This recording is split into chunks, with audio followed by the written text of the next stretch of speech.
दोस्तों, Sigmund Freud ने कहा था, एक दिन वर्षों का संघर्ष बहुत खूबसूरत तरीके से तुमसे टकराएगा। दोस्तों, जैसा कि आप लोग जानते हैं, इस समय हमारी महिला क्रिकेट टीम विश्व विजेता है।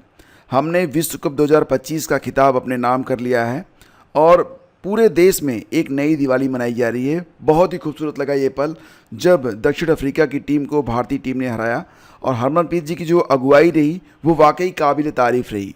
मतलब ये ना दोस्तों कि अगर मनोयोग से आप लगे रहें तो ऐसा कुछ भी नहीं है जिसे आप हासिल नहीं कर सकते हैं।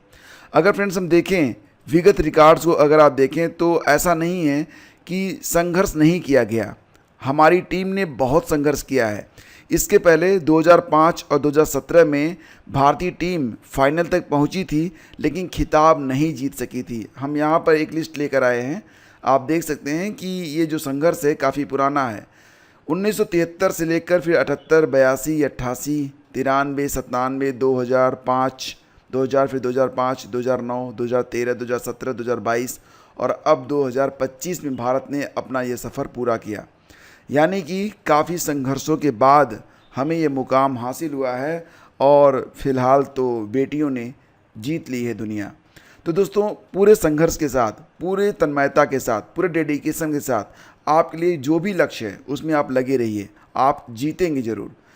तो आज 3 नवंबर है। आइए स्टार्ट करते हैं आज के दैनिक रोजगार समाचार। दोस्तों, काफ़ी दिन हो गए एलटी ग्रेड पर कोई सार्थक बहस नहीं हो पाई। सिर्फ न्यूज़ और खबरें ही हम आपको बता रहे हैं और आप भी बस वही देख रहे हैं। हाँ, जो मॉक टेस्ट वगैरह लगाए जा रहे हैं उनको आप लगाते रहिए, क्योंकि मॉक टेस्ट में सारे प्रश्न बहुत ही सावधानी से चुने जाते हैं, स्पेशली फॉर यू, ताकि आपको जो जीएस है उसमें आपको मेहनत कम करनी पड़े और स्कोर आपका बहुत बेहतर आ सके। देखो फ्रेंड्स, विगत दिनों मैंने आपको बताया था कि एलटी ग्रेड में कितने आवेदन हुए। तो कुल मिला के आवेदनों की संख्या तो 12,36,238 है, लेकिन विषयवार अगर देखा जाए तो सबसे अधिक जो संघर्ष है वो यहाँ में आपको देखने को मिलेगा जीव विज्ञान में। जीव विज्ञान में कुल मिला के 707 लोग जो है संघर्ष करेंगे एक सीट पर। इसके अलावा जो यहाँ पर पूरी जानकारी है आपके सामने ही है। सामाजिक विज्ञान में 701 पदों पर कुल यहाँ पर 2,09,575 आवेदन दिखा रहा है। 299 लोग रहेंगे एक सीट पर। इसी प्रकार से वाइस वर्सा आप देख सकते हैं। सारा वीडियो मैंने आपको पहले ही बता रखा है, तो आप वो वीडियो देख सकते हैं या फिर यहाँ पर भी आप देख सकते हैं कि किस विषय में कितनी फाइट आपको करनी है।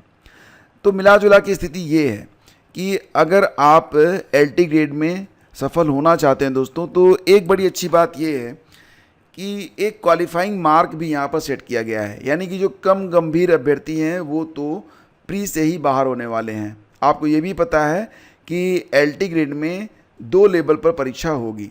सबसे पहले तो आपको प्री की परीक्षा को पास करना पड़ेगा। जब आप प्री पास कर जाएंगे उसके बाद ही आप मेंस की परीक्षा में शामिल होंगे। और ध्यान देना, मेंस के हिसाब से ही आपकी जो फाइनल मेरिट है ये तैयार की जाएगी। तो प्री केवल क्वालिफाइंग है, लेकिन दोस्तों ध्यान देना, प्री केवल क्वालिफाइंग है। प्री में केवल एक ही पेपर आपको देना है, केवल एक पेपर होगा जिसमें 2 पार्ट होंगे। जीएस होगा प्लस आपका जो विषय है। जीएस से कुल मिला के 30 प्रश्न होंगे और आपके विषय से 120 प्रश्न होंगे। तो ज़्यादा वेटेज आपके विषय का है। देखो दोस्तों, अब से लगभग 30 दिन का समय आपके पास बचा हुआ है। तो 30 दिन का समय बचा हुआ है फ्रेंड्स, और ये 30 दिन आपके लिए बहुत ही ज़रूरी हैं कि ये जो 30 दिन है इस पर आप पूरी तरह से लग के तैयारी करें। एक बात का ध्यान आप लोग और भी रखिएगा कि चाहे प्री की परीक्षा हो एलटी ग्रेड की, चाहे मेंस की परीक्षा हो, दोनों ही परीक्षाओं में आपको एक कट ऑफ को क्लियर करना पड़ेगा। अगर आप अभ्यर्थी हैं, जनरल कैंडिडेट हैं, तो ध्यान देना कि ये जो 300 प्रश्न होंगे प्री में, 300 प्रश्नों का जो पेपर होगा, इसमें कम से कम 120 अंक आपको लेकर आने हैं। 120 अंक, 300 अंकों में 120 अंक, यानी कि क्वालिफाइंग मार्क यहाँ पर 40% है। तो 40% अंक आपको यहाँ पर प्राप्त करना ही करना है, जैसा कि आप यहाँ पर देख सकते हैं। और इसे कहा जाएगा मिनिमम एफिशिएंसी स्टैंडर्ड, MES। ये कितना है? 40% है। और वहीं पर अगर आप आते हैं अनुसूचित जाति, अनुसूचित जनजाति, तो इसके लिए जो मिनिमम एफिशिएंसी स्टैंडर्ड है वो 35% है। ठीक है, तो ये बात आप लोग ध्यान रखिएगा कि आप टारगेट बना के ये चलिए कि कम से कम आपको यहाँ पर 120 अंक तो लाने ही लाने हैं। अगर 120 अंक से कम आपके आए तो फिर तो आप बाहर ही हो जाएंगे। अब दोस्तों यहाँ पर केवल 120 अंकों के आधार पर ही आपको अंतिम रूप से चयनित नहीं किया जाएगा, ये बात भी आप लोग ध्यान रखिए। मेंस में कितने गुना लोग पहुँचेंगे, तो नोटिफिकेशन फ्रेंड्स ये बात बिल्कुल क्लियर की गई है कि प्रारंभिक परीक्षा के आधार पर मुख्य परीक्षा में 15 गुना अभ्यर्थी जो सफल होंगे उनको बुलाया जाएगा। फॉर एग्जांपल जैसा कि आप लोग जानते हैं, अगर हम बात करें सामाजिक विज्ञान के बारे में, तो सामाजिक विज्ञान में कुल पदों की संख्या कितनी है, 701 पद हैं। तो इस हिसाब से मुख्य परीक्षा में कितने लोग सफल होंगे, तो यहाँ पर जो 701 है इसको आप मल्टीप्लाई कर दीजिए 701 इंटू 15 से, और ये आएगा आपका 10,515। 10,515 लोग सामाजिक विज्ञान की मुख्य परीक्षा तक पहुंचेंगे। और आवेदक कितने हैं, तो आवेदक हैं फ्रेंड्स फिलहाल देखा जाए तो 2,09,575। ठीक है, तो आवेदनों में से मतलब बहुत सारे लोग तो यहाँ पर शॉर्टलिस्ट होंगे, केवल 10,515 लोग ही मुख्य परीक्षा तक पहुँचेंगे। तो मतलब ये है ना कि प्री की परीक्षा क्वालिफाई करना आपके लिए बहुत ज़रूरी है और मेरिट भी आपकी काफ़ी अच्छी जाने वाली है।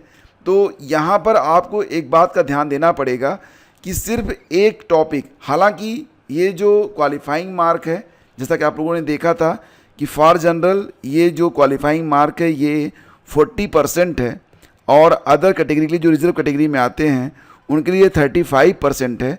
यानी कि जो परीक्षा होगी 300 नंबरों की, तो अगर आप जनरल कैटेगरी में आते हैं तो 120 अंक कम से कम, और अगर आप रिजर्व कैटेगरी से आते हैं तो 105 अंक कम से कम आपको लेकर आने हैं। लेकिन इतने अंक आपके आ गए तो केवल आप मेरिट में कंसीडर किए जाएंगे। ठीक है, इसके ऊपर ही मेरिट बनाई जाएगी। अगर इससे कम अंक आपके आते हैं तो आप बाहर कर दिए जाएंगे। और एक बात अच्छी यहाँ पर यह है कि आपकी जो मेरिट बनेगी वो जीएस और आपके सब्जेक्ट दोनों को मिलाकर बनने वाली है, और सब्जेक्ट का वेटेज यहाँ पर ज़्यादा है। तो यहाँ पर मिला जुला की स्थिति ये है कि आपको अधिकतम अंक प्राप्त करने की दिशा में काम करना है। आपके पास टाइम कितना है, ओनली 30 डेज़, 30 दिनों का समय आपके पास बचा हुआ है। तो जीएस कैसे पढ़ें और सब्जेक्ट कैसे पढ़ें, देखो फ्रेंड्स इसके लिए समय का बंटवारा कर लीजिए। आज से आप लोग बिल्कुल जीएस को 1.5 से 2 घंटे दीजिए, बाकी समय जो भी आप पढ़ते हैं वो अपने आप सब्जेक्ट को दीजिए।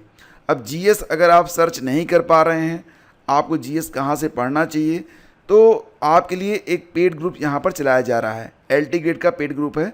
हालांकि इसमें जीआईसी प्रवक्ता, जीडीसी असिस्टेंट प्रोफेसर सभी जो परीक्षार्थी हैं वो जुड़ रहे हैं, और यहाँ पर आपको जीएस का एक पेड कोर्स प्रोवाइड करवाया जा रहा है। इस पेड कोर्स में आपको क्या मिलता है, करंट अफेयर और जीएस के आपको नोट्स भी दिए जाते हैं, और बहुत कम समय में आप उनका रिवीजन कर सकते हैं। ठीक है, आपको ज़्यादा समय नहीं आपसे लिया जाएगा, आप कम समय में पढ़ सकते हैं। इसमें आपको डेली का टारगेट मिलता है, समयबद्ध अध्ययन आप कर सकते हैं, जीएस और करंट के नोट्स मिल जाते हैं, समस्याओं की कोई दिक्कत है आपको तो उसका समाधान मिलता है। और यूट्यूब पर जितने भी आपके लेक्चर इस समय एलटी ग्रेड पर चल रहे हैं उनकी सारी पीडीएफ आपको बिल्कुल ऑर्गेनाइज तरीके से प्रोवाइड की जाती है। ऐसे नहीं कि जिससे लेक्चर लिया वही भेज दिया, उसमें सारी चीज़ें इंक्लूड करके आपको दी जाती हैं, डिटेल पीडीएफ आपको भेजी जाती है। जो लोग इस पेड ग्रुप से जुड़ना चाहते हैं वो डिस्क्रिप्शन चेक कर सकते हैं, डिस्क्रिप्शन में आपको लिंक मिलेगा। हालांकि कई सारे लोग सर्च नहीं कर पा रहे हैं, तो देखो दोस्तों अनावश्यक न आप लोग मैसेज मत करिएगा। मैं आपको एक व्हाट्सअप नंबर देता हूँ, नंबर है 9452252260। इस पर आप केवल व्हाट्सअप मैसेज कीजिएगा। अगर आपको पेड ग्रुप ज्वाइन करना है तो बस आप लिखिएगा पेड, आगे एग्ज़ाम का नाम जैसे कि एलटी या फिर जीआईसी या फिर जीडीसी। ठीक है, और फिर आपको रिप्लाई दिया जाएगा और इसके बाद आप पेड ग्रुप से जुड़ सकते हैं। तो फिलहाल जिनको जुड़ना है वो लोग ये काम कर लेंगे।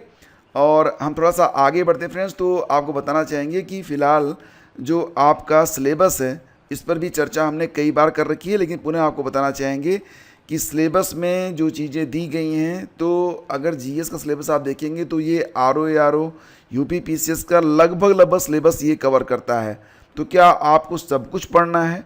अगर आप सब कुछ पढ़ेंगे, ये 30 प्रश्न ही केवल यहाँ से आने वाले हैं, और इसके लिए अगर आप सब कुछ पढ़ेंगे बिल्कुल यूपी पीसीएस आरओ की तरह, ये उचित नहीं होगा। यानी कि समय आपको कम यहाँ पर देना चाहिए और इसके लिए बेहतर यही होता है कि एक प्लानिंग के साथ आप आगे बढ़ें ताकि आप अपना विषय भी मेंटेन कर सकें प्लस जीएस भी आप मेंटेन कर सकें। ठीक है, इसके अलावा कोई दिक्कत आपको है तो आप कमेंट कीजिएगा, और यही कहूँगा कि दोनों में एक बैलेंस बनाकर आज से आप लोग स्टडी स्टार्ट करिए। जीएस के लिए या फिर जो आपका सब्जेक्ट है उसके लिए आप सुबह शाम दोपहर में बंटवारा कर लीजिए। जो लोग वर्किंग हैं वो लोग अपने हिसाब से देख लें कि उनको समय कम मिलता है, लेकिन मैं आपसे कहना चाहूँगा कि एटलीस्ट जो लोग पेड ग्रुप से नहीं जुड़े हैं ना, तो जितने भी आपको मॉक टेस्ट यहाँ पर दिए जा रहे हैं, जितने भी मॉक टेस्ट आपको करवाए जा रहे हैं चैनल पर, उसको आप करते रहिए। ये सारे बहुत ही साइंटिफिक तरीके से तैयार करके आपको दिए जा रहे हैं। ऐसा नहीं है जैसे कि आपका जो सिलेबस है ना, उस सिलेबस पर आपको थियरी की क्लास दी जाती है, फिर उस पर एमसीक्यूज भी आपको करवाए जा रहे हैं। तो लगातार आपको 30 प्रश्नों का एक सेट दिया जाता है और इस सेट को आप लगाते रहिए। अगर पेड ग्रुप से हैं तो आपको पीडीएफ भी मिल जाएगी, नहीं है तो आप जो भी लेक्चर हो रहे हैं उनको तो कम से कम देखिए, आपको बहुत फ़ायदा मिलने वाला है। ठीक है, फिलहाल फ्रेंड्स आगे बढ़ते हैं, चलते हैं आज के अखबारों पे, देखते हैं कि आज के अखबारों में क्या क्या अपडेट्स है। आंगनवाड़ी भर्ती के बारे में मैंने आप लोगों को अपडेट दी थी कि आंगनवाड़ी भर्ती भी आने वाली है। तो कुल मिला के लगभग 69,000 पद होने वाले हैं आंगनवाड़ी भर्ती में, लेकिन अभी तक यहाँ पर कोई भी प्रक्रिया आगे नहीं बढ़ पाई है। तो यहाँ पर मुख्य सचिव एसपी गोयल ने कहा है कि 7,952 आंगनवाड़ी कार्यकर्त्री और 61,254 सहायिकाओं की भर्तियाँ समय से पारदर्शी तरीके से की जाएँ, इसके लिए समय सारणी निर्धारित की जाए। यानी कि उम्मीद करिए कि अगले 30 दिनों के बाद, यानी कि नवंबर चल रहा है, दिसंबर में आपको आंगनवाड़ी भर्ती देखने को मिल जाएगी। हालांकि आंगनवाड़ी को अपडेट करने के बारे में भी बात की जा रही है।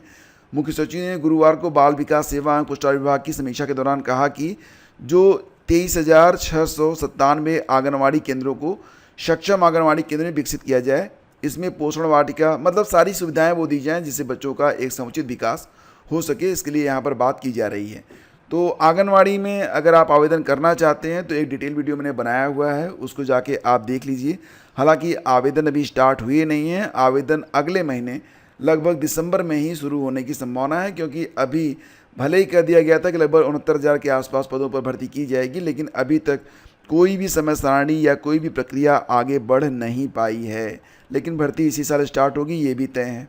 ठीक है, शिक्षा मित्रों का न मानदेय बढ़ा न हुआ तबादला, तो शिक्षा मित्र काफ़ी नाराज़ हैं। वर्तमान समय में 10,000 रुपये वेतन पर इनसे काम लिया जा रहा है और काफ़ी दूर जाकर इन्हें सेवाएं देनी पड़ रही हैं।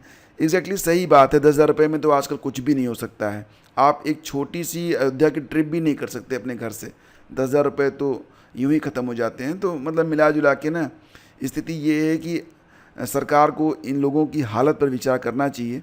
इन्होंने अपना पूरा जीवन दे दिया है, तो कम से कम सम्मानजनक तरीके से इनको सैलरी तो मिलनी ही चाहिए। थोड़ा सा आगे बढ़ें तो रेलवे में 3,058 पदों पर बम्पर नियुक्तियां। अगर आप इंटर पास हैं तो आप आवेदन कर सकते हैं। इसमें जो टीटी का पद होता है ना, जो ट्रेन में रहकर टिकट चेक करते हैं, उनके पद हैं। इसके अलावा टाइपिस्ट का पद है, क्लर्क का पद है, बहुत सारे पद हैं। अलग अलग आरआरबी से वैकेंसी आई हुई है। अगर आप इंटरमीडिएट पास हैं तो आपको आवेदन करना चाहिए। 27 नवंबर लास्ट डेट है और ये जो विज्ञप्ति है इसको मैं टेलीग्राम पर डाल दूंगा, स्टडी विद ज्ञान प्रकाश वाले, तो वहाँ पर जाकर इसे आप देख लीजिएगा और आवेदन कर दीजिएगा, क्योंकि अच्छा पद है, बहुत ही मज़ा आता है रेलवे की नौकरी करने में। ठीक है, घूमने को मिल जाता है और ग्रुप भी अच्छा बनता है। 69,000 शिक्षक भर्ती की आरक्षण के अनुसार मूल चयन सूची की रखे सरकार। 18 नवंबर को सुप्रीम कोर्ट में सुनवाई होनी है और अब जो अभ्यर्थी हैं वो बैठक करके मांग कर रहे हैं सरकार से कि जिस प्रकार से सूची बननी चाहिए उसी प्रकार सूची बनाई जाए। और इसके लिए 69,000 शिक्षक भर्ती, लखनऊ में कल एक बैठक हुई थी। मांग की जा रही है कि सरकार जो है 24 से अधिक बार तारीख लग चुकी है, लेकिन प्रदेश सरकार किसी भी तारीख पर सुप्रीम कोर्ट में उपस्थित नहीं हुई है। तो यहाँ पर अनुनय विनय याचना है कि इनको भी न्याय दिया जाए। टीटीए अनिवार्यता के खिलाफ सुप्रीम कोर्ट पहुँचे 5 राज्य। कल मैंने आपको बताया था कि फिलहाल कई सारे स्टेट हैं जो ये चाहते हैं कि एक निश्चित तारीख से पहले की जो नियुक्तियां हुई हैं उन पर टेट लागू ना किया जाए। जैसे कि उत्तर प्रदेश 27 जुलाई 2011, तेलंगाना 29 जुलाई 2011, केरल 28 अप्रैल 2011, मेघालय 1 मई, उत्तराखंड 18 जुलाई। तो मतलब अलग अलग डेट्स हैं। थैंक यू सो मच हमसे कनेक्ट होने के लिए। हम मिलते हैं आपसे अगले वीडियो में। और जो लोग भी LT ग्रेड पेड ग्रुप से जुड़ना चाहते हैं, जिनको दिक्कत हो रही है, वो डिस्क्रिप्शन चेक कर लेंगे या फिर इस पर व्हाट्सअप करेंगे। ठीक है, थैंक यू।